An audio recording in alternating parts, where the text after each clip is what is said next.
भारतीय राष्ट्रीय कांग्रेस के अधिवेशन के तीसरे भाग में आपको मैं शुरू कर रहा हूं।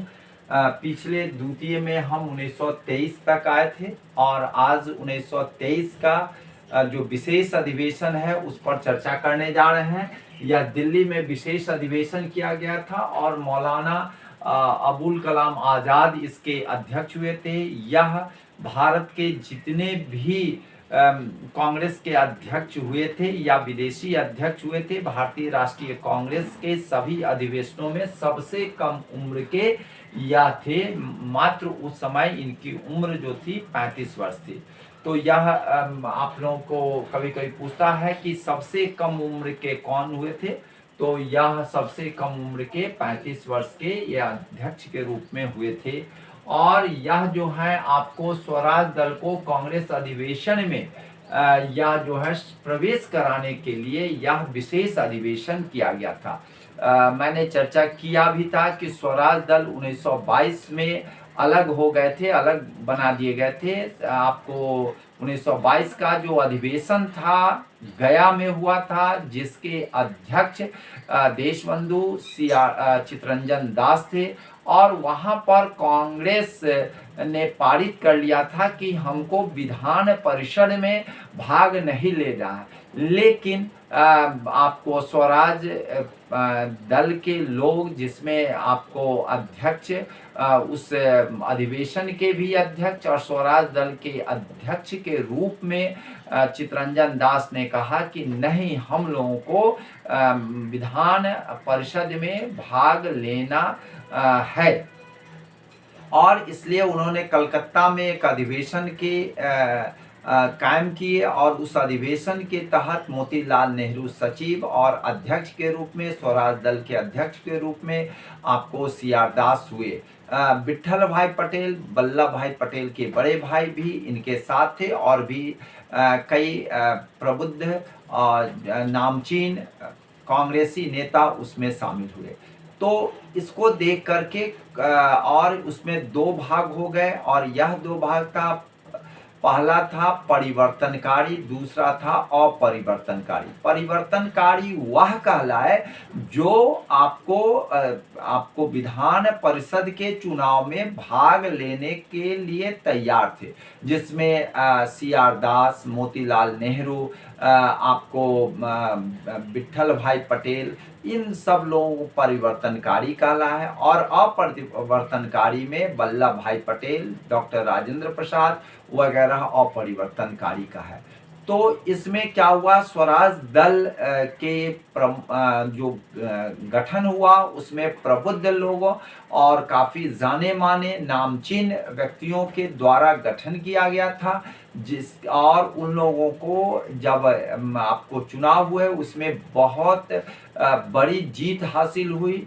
और इन सब को देखते हुए लगा कि कांग्रेस पूर्ण रूपेण टूट जाएगा, तो तब उसके लिए विशेष अधिवेशन बुलाया गया, जिसमें आनन फानन में आपको सबसे कम उम्र के 35 वर्ष के मौलाना अबुल कलाम आज़ाद को अध्यक्ष बनाया गया। और उसमें स्वराज के जितने भी स्वराज पार्टियों के जितने भी लोग थे उन लोगों को चुनाव लड़ने के लिए अनुमति प्रदान कर दी गई।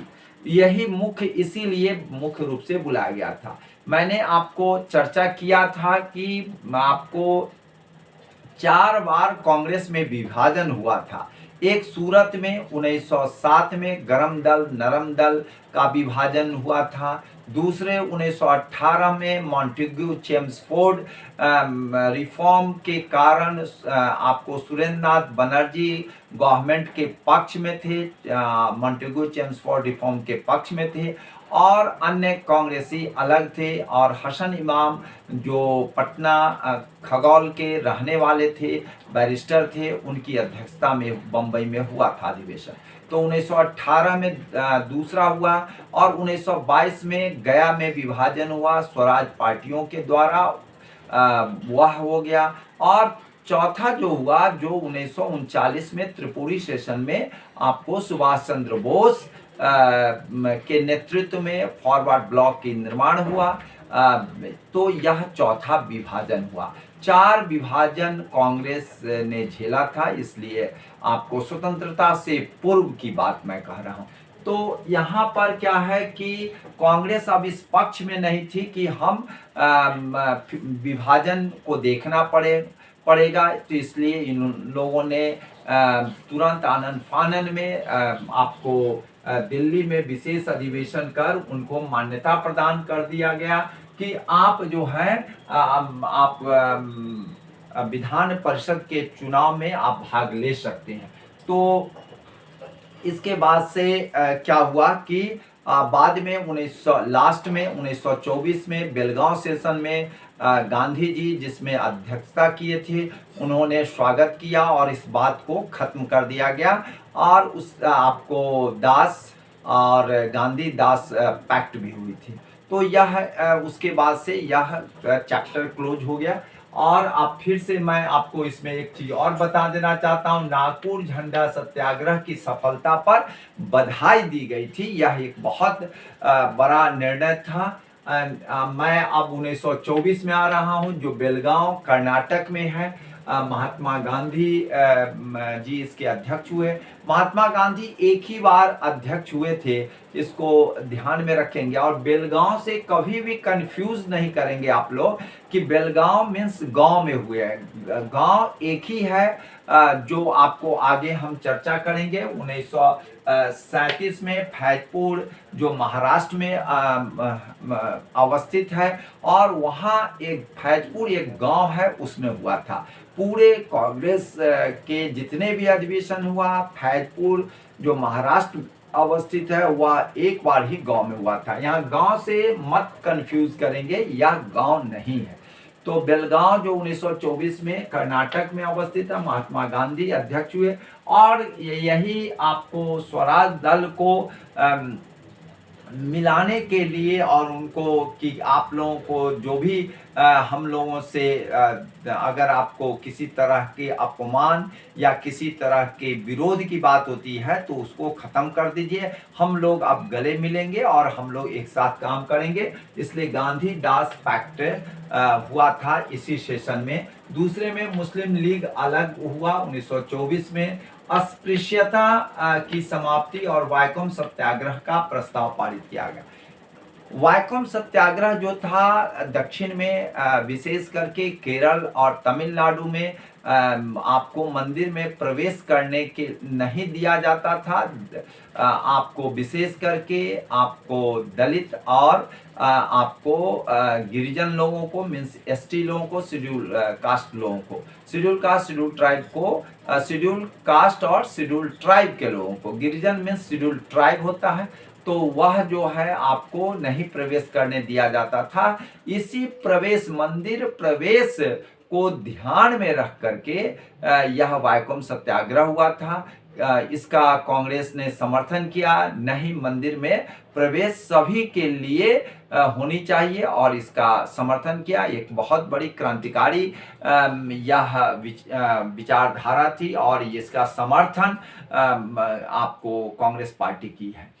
इसके बाद अस्पृश्यता में छुआछूत को आपको समाप्ति की बात की है। ये भी एक बहुत ही अच्छा कदम था, अच्छा पहल था। और सत्याग्रह का प्रस्ताव भी यहाँ पर पारित हुआ। वाइकोम सत्याग्रह का जो प्रस्ताव था उसको पारित किया गया। तो यह जो है 1924 की यह घटनाक्रम है। यह घटनाक्रम जो है बहुत महत्वपूर्ण है, इसको आप ध्यान में रखेंगे।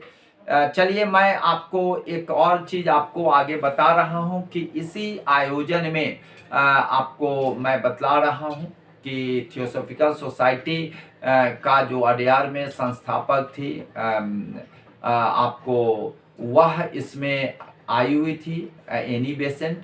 और एनी बेसेंट को गांधी जी वसंत देवी करके पुकारते थे, जो वो लेट से आई, जिसके चलते गांधी जी खुद अध्यक्ष होते हुए भी खड़े होकर के उनका स्वागत किया। पूरा जितने भी सदस्य गण थे सभी खड़ा होकर के उनके सम्मान में खड़ा हुए और उनको संबोधन करने के लिए अध्यक्षीय जो आपको कुर्सी थी उस पर बैठने के लिए बोला गया और बैठ करके संबोधन की। तो यह जो है एनी बेसेंट जो गांधी जी उनको वसंत देवी के नाम से पुकारते थे, उनका बहुत बड़ा सम्मान इसी बेलगांव सेशन में किया गया था।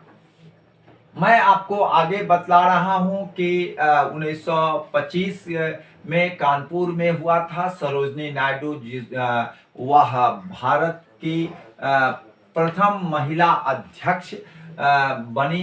इससे पहले हमने अभी जस्ट बताया एनी बेसेंट महिला अध्यक्ष में आई, लेकिन वह आयरलैंड की थी और यह भारत की थी। आपको इसी आपको अधिवेशन में हिंदी को राष्ट्रभाषा के रूप में प्रयोग किया गया। हसरत मोशानी ने प्रथम बार पूर्ण स्वराज का प्रस्ताव रखा, लेकिन इस पारित नहीं हो सका है। सर्वप्रथम ध्वज वंदना आपको श्री श्यामलाल गुप्त ने गाया था। विजय विश्व तिरंगा प्यारा, ठीक है ना, झंडा ऊंचा रहे हमारा। तो यह जो है यह आपको खुद श्री श्यामलाल गुप्त द्वारा गाया गया था। यह बहुत महत्वपूर्ण अधिवेशन था। मैं आपको बता रहा हूं 1926 की अब चर्चा कर रहा हूं।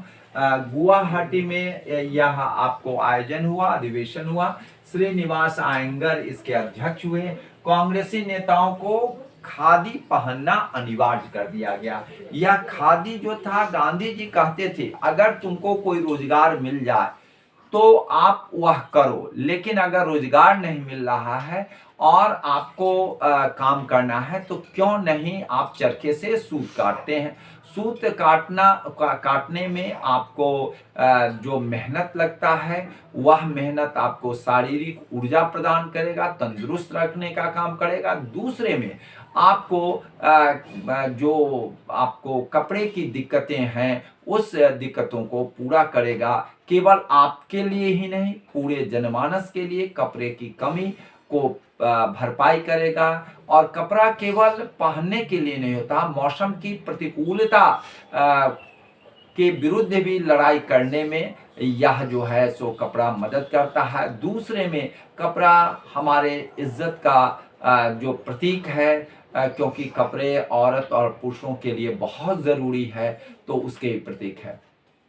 आपको बता दें 1917 में जब गांधी जी आ रहे थे कलकत्ता से, जब पटना आ रहे थे, उसी समय संजोग से आपको पटना के पास ही सोन नदी में गाड़ी किसी कारणवश वो रुक गई और वहाँ पर बहुत गर्मी उनको अनुभव हो रहा था। उन्होंने राजकुमार शुक्ल को कहा कि थोड़ा सा हम पानी जो हमारा गमछा है उसको हम तौलिया जिसको हम लोग कह सकते हैं या धोती से हम भिंगा करके थोड़ा माथे पर रखेंगे, बहुत गर्मी लग रही, बहुत भीड़ थी। तो वह आपको गंडक नदी में जा करके उन्होंने धोती को फैलाया। देखा कि उस पार महिलाएं जो ठीक से अपनी इज्जत ढकने का कपड़ा नहीं पहनी हुई है, यह देख करके उनके आंसू छलक गए और वह अपने धोती का आधा फाड़ करके पानी में डाल दिया और वह पानी में बहते हुए उन औरतों के जो ठीक से इज्जत को ढकने के लिए कपड़े नहीं पहने हुई थी, तो वह जो है ले करके अपना इज्जत को ढकी। यह जो है उसी दिन से गांधी जी ने आधे कपड़े ही पहनने का जो कसम खाया वह अपने जीवन पर्यंत निभाया और आधे कपड़े ही वह अपना इज्जत ढकने के लिए कमर में ही लपेटते थे और शेष को वह नहीं पहनते थे। तो वह और जब कभी भी पटना में आए तो वह आपको चाहे डॉक्टर राजेंद्र प्रसाद हो चाहे गांधी जी हो, उन्होंने कहा कि हमको फूलों की माला से मत स्वागत करो, अगर स्वागत करना है तो आपको सूत काट करके और उसके माला को समर्पित करो और उससे हम अपना कपड़ा बनाएंगे और लोगों को भी देंगे। और इस तरह से उन्होंने अपना कपड़ा इसी माला के सूत से वह अपना कपड़ा और अन्य लोगों का कपड़ा वह तैयार करवाते थे और सूत काटने में लोगों को प्रोत्साहित करते थे।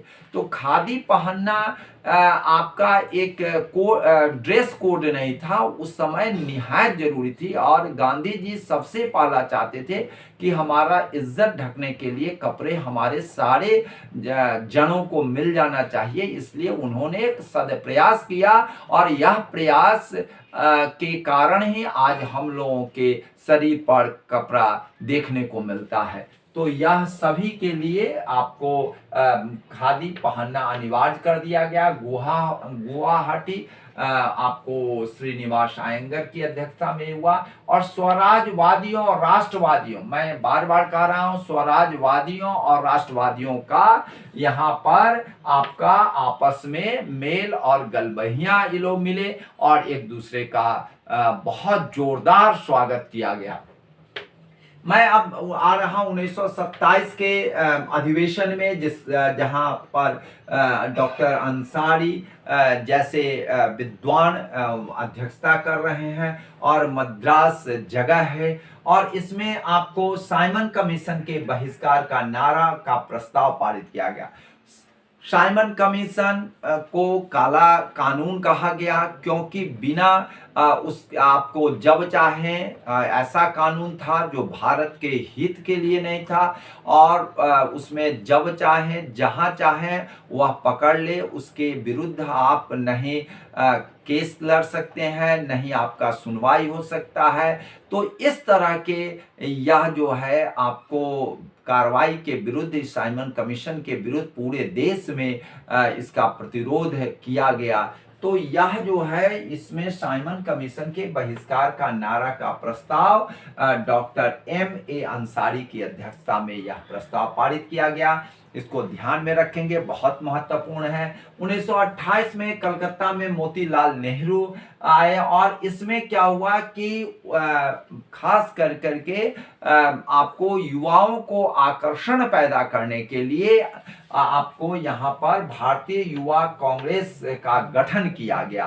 और इसमें सुभाष चंद्र बोस गणवेश होकर के आपको जो ड्रेस होता है युवा का, वह ड्रेस पहन के, हाफ पैंट पहन करके और उनका जोरदार सलामी करते हैं मोतीलाल नेहरू जी का। और इसी में आपको नेहरू रिपोर्ट का मुख्य प्रस्ताव भी पारित हुआ, क्योंकि मोतीलाल नेहरू जी जो था, नेहरू रिपोर्ट जो था वह एक प्री इंडिपेंडेंस का एक खाका था और उस खाका भले ही फाइनल नहीं हो सका, लेकिन आपको इंडिपेंडेंस के संविधान बनने और सुविधाएं लेने में एक आपको कदम नहीं, पहला कदम तो जरूर हम कह सकते हैं। और धीरे धीरे इसी में परिवर्तन होता गया और आगे की कार्रवाई होती रही। तो मैं अब नेक्स्ट आ रहा हूं 1929, जो बहुत महत्वपूर्ण है। लाहौर का सेशन है, पंडित जवाहरलाल नेहरू इसकी अध्यक्षता करते हैं, इससे पहले उनके पिता करते हैं। 28-29 कितना अच्छा है कि 28 में मोतीलाल नेहरू जी खुद करते हैं, बेटा जो है सो 1929 में करते हैं। और इसी में पूर्ण स्वराज्य की मांग की गई और आपको रावी नदी के तट पर आपको पंडित नेहरू 12 बजे रात में जा करके, क्योंकि दिन में फहराते तो तुरंत कार्यक्रम आप सस्पेंड कर दिया जाता अंग्रेजों के द्वारा, इसलिए 12 बजे रात में रावी नदी के तट पर 26 जनवरी को उन्होंने स्वतंत्रता दिवस मनाया। और यह आपको मालूम है कि 26 जनवरी को ही हम लोगों का स्वतंत्रता दिवस मनाया जाता था। 1947 तक 18 साल तक 26 जनवरी को ही मनाया जाता रहा, लेकिन बाद में 15 अगस्त हुआ और अंग्रेज लोग की एक चाल थी कि 15 अगस्त को दे दिया गया समय। और उस 15 अगस्त, क्योंकि 15 अगस्त हम लोगों के लिए, ज्योतिषियों के लिए वह शुभ दिन नहीं माना जाता था, और उस दिन आपको जापान सरेंडर किए हुए था। तो अंग्रेज लोगों के लिए, इंग्लैंड वासियों के लिए, इंग्लैंड के लोगों के लिए बहुत ही अच्छा था कि भाई उनके लिए शुभ था। और हम लोगों को ज्योतिषियों के कहने पर वह दिन भी अच्छा नहीं था, और दूसरी बात थी कि वह हमारी मानहानि एक तरह से थी। लेकिन वह 15 अगस्त का टाइम जो फ्रेम किया गया था, तब नेहरू जी और आपको डॉक्टर राजेंद्र प्रसाद वगैरह आपको रात में ही 12 बजे वर्षा, खूब घनघोर वर्षा हो रही थी। बहुत कम लोगों के पास उस समय गाड़ी हुआ करता था, 2-4-5 आदमी के पास ही गाड़ी हुआ करता था। वो लोग जैसे तैसे आपको पहुंच गए, लेकिन चारों तरफ जहां यह कार्यक्रम हो रहा था वह दिल्ली में, वहां पर चारों तरफ से जितने भी आपको स्वतंत्रता के दीवाने थे, परवाने थे, आपको फहरा रहे थे झंडा। और वह वर्षा में, घनघोर वर्षा में, इधर वर्षा कहती थी कि मैं रुकूंगा नहीं, ठनका ठनक रहे हैं, लेकिन वह जो है वीर बांकुड़ा लोग अपना वर्षा में भीगते हुए आनंद की ज्योति फैलाए हुए और झंडा को फहराने का कार्यक्रम 12 बजे रात में किया गया। बाद में सुबह में एक करिकुलम के तहत सुबह में भी किया गया। तो 15 अगस्त को 2 बार किया गया झंडा, पहली बार। लेकिन 18 साल यही रहा है। आपको 26 जनवरी को अगर इस तरह के प्रश्न पूछे जाएं तो थोड़ा ध्यान दीजिएगा। चलिए नेक्स्ट मैं आपको बता रहा हूं कि 1931 की घटना है कराची। कराची जहां वल्लभ भाई पटेल अध्यक्ष हुए थे, और यहीं पर भारतीय आर्थिक सिद्धांतों और मूल अधिकारों की मांग की गई, जिसकी प्रारूप जो है पंडित नेहरू जी ने किया था। उसके बाद है गांधी इरविन समझौता, जिसको दिल्ली समझौता कहा जाता है, आपको हुआ था। चरखे से युक्त सफेद हरे रंग के नए राष्ट्रीय ध्वज का निर्णय भी किया गया। आपको बता देते हैं कराची में 2 बार हुए थे, लाहौर में 4 बार हुए थे। कुल मिला के 6 आपको जो अधिवेशन हुआ है वह पाकिस्तान में हुए थे। रेस्ट जो है सो भारत के ही विभिन्न क्षेत्रों में हुए थे। सबसे अधिक कलकत्ता में 10 बार, मद्रास में 7 बार, बंबई में 7 बार। तो आपको यह सब भी कभी कभी डेटाबेस पूछ देता है, तो इसको ध्यान में रखेंगे। चलिए नेक्स्ट मैं आपको बता रहा हूं 1932 और 33 को सरकार अभी अधिवेशन करने पर प्रतिबंध लगा दिया था। इसके बावजूद भी हमारे जुझारू नेता, हमारे योद्धा, जो आपको स्वतंत्रता के दीवाने, परवाने, वो लोग मान नहीं रहे थे और उन्होंने आयोजन करवाया। यह आयोजन जो है 1932 में आपको करवाया गया। 1932 में आपको दिल्ली में हुआ और अमृत रणछोड़ दास सेठ इसके कार्यकारी अध्यक्ष बने। क्यों बने आपको बतला देते हैं, क्योंकि आपको पंडित मदन मोहन मालवीय को जेल में पकड़ के बंद कर दिया गया था। तो यह जो है आपको दूसरे बार 1933 में यह घटना फिर से हुआ। आपको कार्यस्थल जहां पर होने वाला था आपको अधिवेशन, उसके जस्ट कुछ दूर पहले ही मदन मोहन मालवीय जी को फिर से पकड़ लिया गया और वह जेल में ठूस दिया गया। तो यह जो है अब हुआ कि भाई कैसे यह आयोजन हो, तो आपको बता दें कि यहाँ पर जो आयोजन था नेली सेन गुप्ता जो थी वह आपको इसमें भाग ली। और यह जो है नेली सेन गुप्ता जो थी कैम्ब्रिज की थी, और वह यहाँ के आपको यहीं पर शादी उनकी हो चुकी थी। एक बांग्लादेश जो अभी वर्तमान में है, पहले तो पूर्वी बंगाल था, वहीं पर एक नेता से उनकी शादी हो गई थी।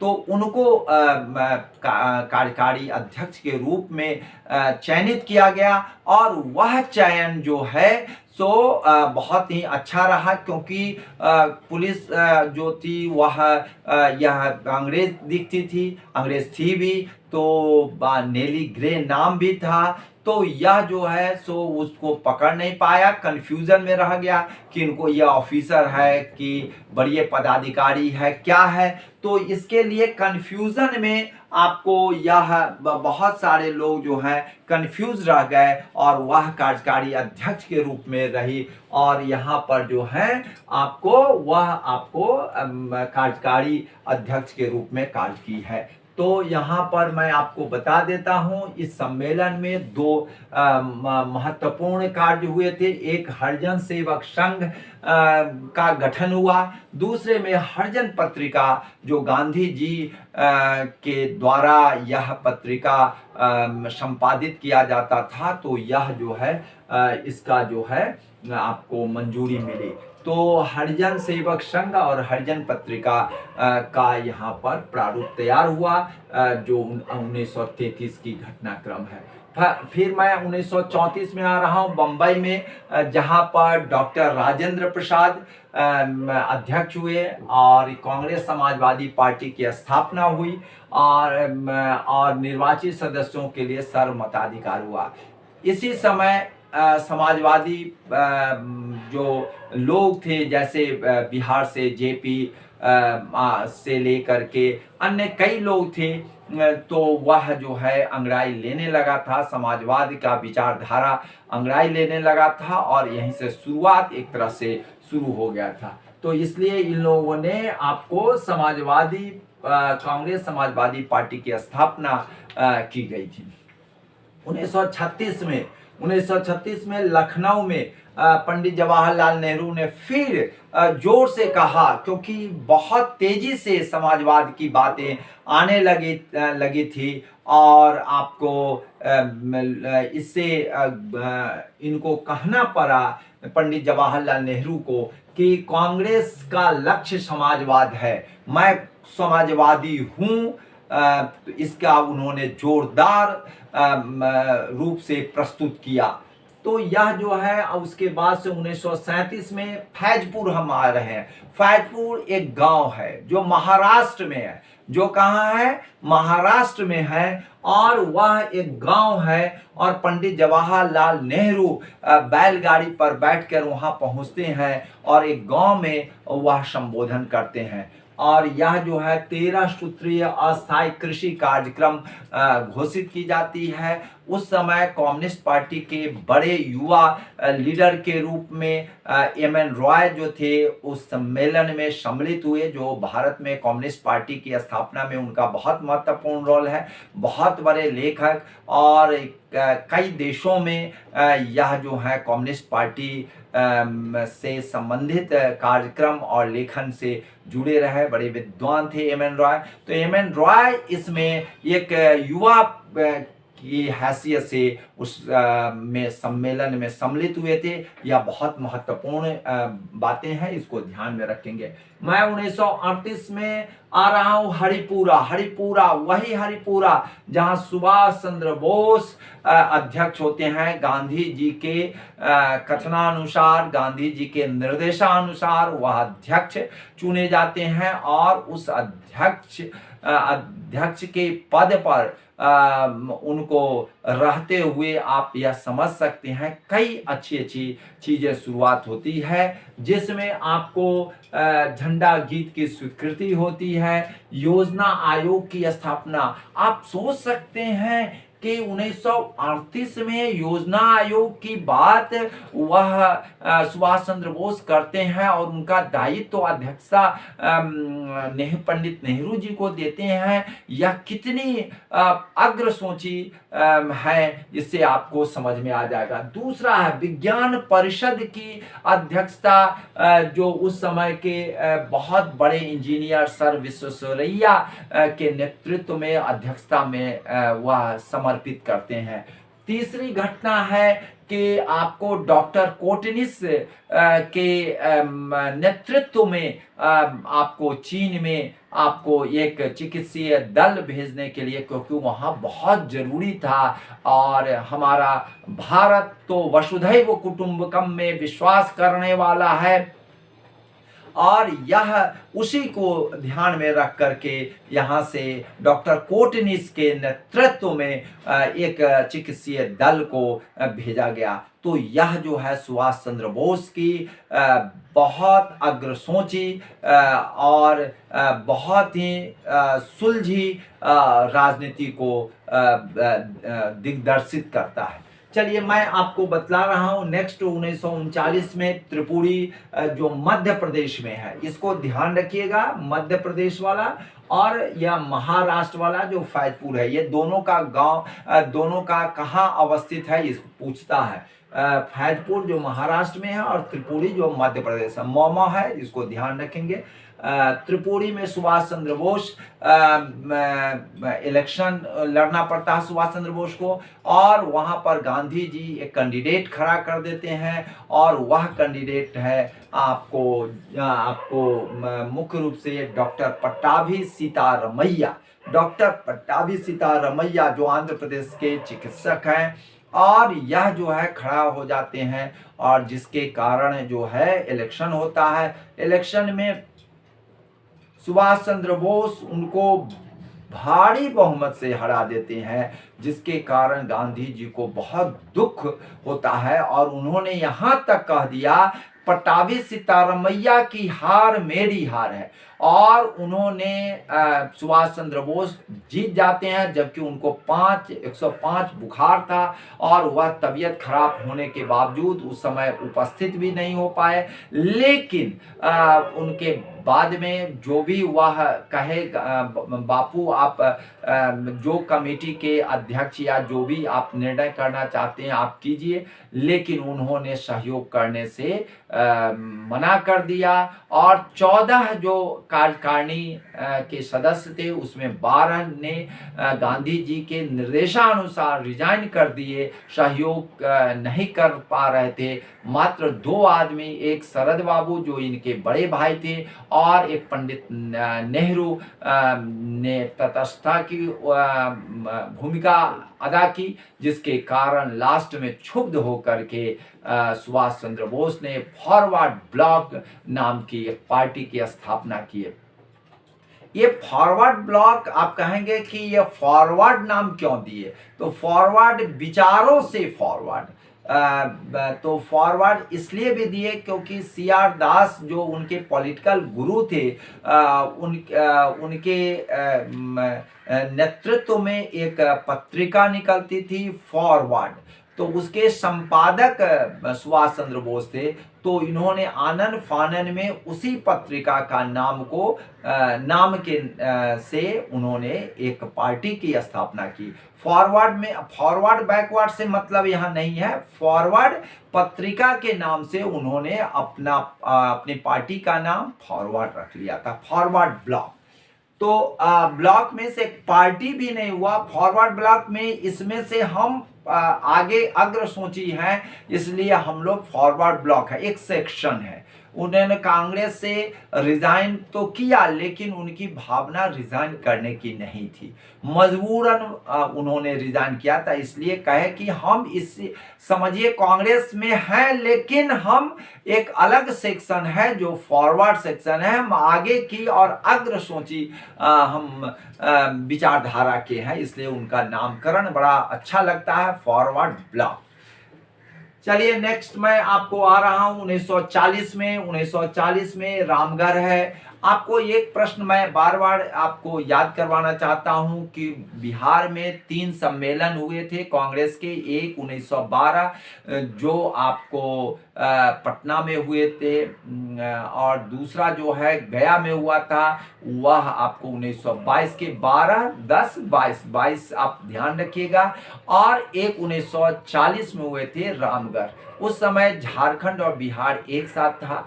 अगर कहीं इस तरह की चर्चा नहीं हो तो बिहार में 3 सम्मेलन हुए थे। अगर स्पेशली चर्चा कर दे रहा है तब तो आपको बतलाना होगा कि रामगढ़ जो है अब झारखंड में आ गया है। तो प्रश्नों को थोड़ा देख लेंगे। वैसे बिहार में 3 सम्मेलन हुए थे, एक अभी झारखंड में चला गया है जो रामगढ़ कहलाता है, और वहां पर 1940 में जो सम्मेलन हुए थे उसकी अध्यक्षता फिर से डॉक्टर अबुल कलाम आजाद किए थे। तो अबुल कलाम आजाद के साथ 2 महत्वपूर्ण बातें हैं। एक, सबसे कम उम्र में 35 ईयर्स में, माने 35 वर्ष में अध्यक्ष बने थे, और दूसरी बात है सबसे लंबे समय तक, आजादी से पहले की बात कर रहे हैं, आजादी के बाद तो बहुत दूसरे लोग भी हुए हैं, लेकिन आजादी से पहले सबसे अधिक दिनों तक आपको अबुल कलाम आजाद ही अध्यक्ष रहे।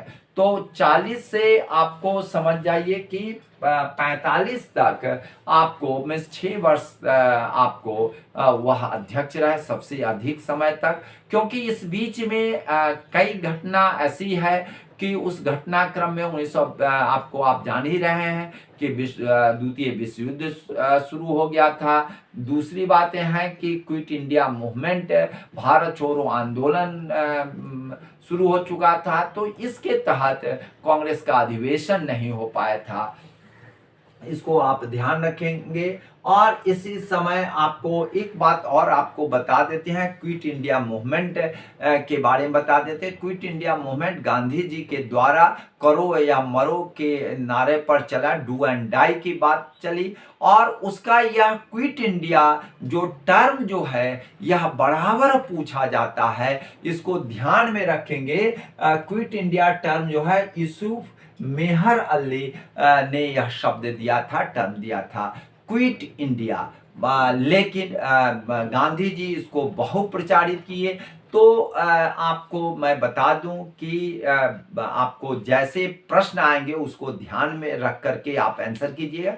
टर्म कौन कॉइन किया था, तो क्विट इंडिया आपको यूसुफ मेहर अली की चर्चा करेंगे। और कौन बहुप्रचारित किया था, कौन उसको सबसे अधिक बहुप्रचारित करके कॉमन बना दिया था, तो वह गांधी जी के द्वारा है। तो इस दोनों को प्रश्न को ध्यान में रख करके आंसर करेंगे तो आपका कोई दिक्कत नहीं होगी।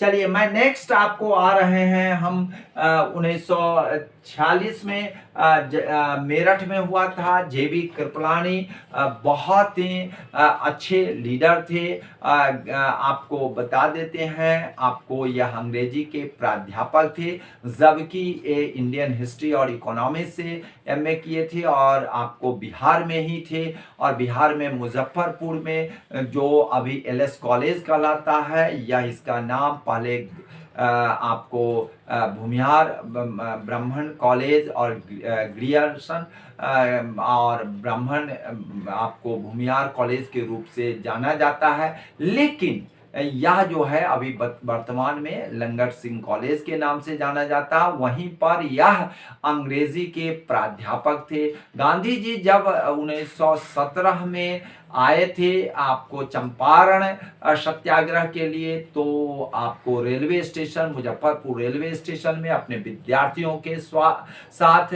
वह आपको स्वागत किए थे और वहां पर इनका रिसीव किए थे। आपको खास करके जेबी कृपलानी वैसे यह सिंध के रहने वाले थे, लेकिन वह भारत को अपना लिए, और इनकी पत्नी जो थी सुचेता कृपलानी जो थी यूपी के प्रथम महिला मुख्यमंत्री के रूप में थी, और यह भारत की सबसे पहला महिला मुख्यमंत्री के रूप में भी जानी जाती है, सुचेता कृपलानी। तो इसको ध्यान में रखेंगे। और यह आपको आगे आपको पढ़ना है, जिसमें आपको जेपी के साथ भी यह समाजवादी आंदोलन में रहे। और एक बात और है, बीपीएससी के बच्चों को थोड़ा ध्यान हम आकृष्ट करना चाहते हैं कि यह मुजफ्फरपुर में इनका कार्यस्थल था, लेकिन यह चुनाव जो लड़े थे और उसमें जीते जो थे, तो वह जो है सीतामढ़ी संसदीय चुनाव से एमपी में जीते थे। बाद में तो कई जगह हारे भी हैं, लेकिन सीतामढ़ी से इन्होंने आपको कई बार जीते हैं। तो इस बीपीएससी के बच्चों के लिए यह बहुत महत्वपूर्ण बातें थी, थोड़ा ध्यान रखेंगे। नेक्स्ट है 1948 में आपको जयपुर में डॉक्टर पट्टाभी सीतारमैया, जिसको आपको त्रिपुरी सेशन में सुभाष चंद्र बोस हराए थे, यह चिकित्सक थे और इन्होंने आपको अंग्रेजी पत्रिका जन्मभूमि के संपादक थे और सबसे बड़ी बात है कांग्रेस का इतिहास पुस्तक को लिखे थे। मैं आपको एक बात बता देता हूं, अभी जो भी तत्कालीन घटनाक्रम होता है उसके लिखने वाले लोग बहुत कम होते हैं और बाद में बहुत सारे तथ्य को उलट पुलट कर देते हैं, जिसके चलते वास्तविकता छुप जाती है। तो आपको बता देते हैं, उस समय तो लोग सोचते हैं कि इस पर लिखने से क्या फायदा है, लेकिन उस समय के लोग और उस बातों को लिखे तो वह ज्यादा अच्छा रहेगा, सही आंकलन हो पाएगा, सही चीजों का प्रस्तुतिकरण होगा। तो यह पुस्तक जो है एक बहुत शोधपरक पुस्तक के रूप में जाना जाता है, इसलिए क्योंकि एक कांग्रेसी होने के नाते और वह जो है बहुत अच्छा प्रस्तुतिकरण किए हैं और यह बराबर परीक्षाओं में पूछे जाते हैं। इसलिए कांग्रेस अधिवेशन जो आजादी के बाद हुए थे उसमें पहला अध्यक्ष इनको, और जिस समय आजादी मिली थी तो उस समय जेबी कृपलानी थे, जबकि 1946 में यह कांग्रेस का अधिवेशन हुआ था, 47 में आपको नहीं हो पाया था, लेकिन कुछ राजनीतिक विचारों में मनमुटाव के कारण यह जो है रिजाइन कर देते हैं। तो नवंबर 1947 में राजेंद्र बाबू अधिकृत होते हैं। तो आपको पूछा जाएगा कि आजादी के समय कौन अध्यक्ष थे कांग्रेस के, तो आपको बतलाना होगा कि यह जो है आपको जेबी कृपलानी थे। यह प्रश्न बार बार पूछा जाता है क्योंकि आज नवंबर में यह जो है डॉक्टर राजेंद्र प्रसाद हुए हैं। यह प्रश्न में बहुत सारे बच्चे कंफ्यूज हो जाते हैं, इसलिए मैंने आपको बतला दिया है। आप लोगों को समझ में आ गया होगा। जय हिंद, जय भारत।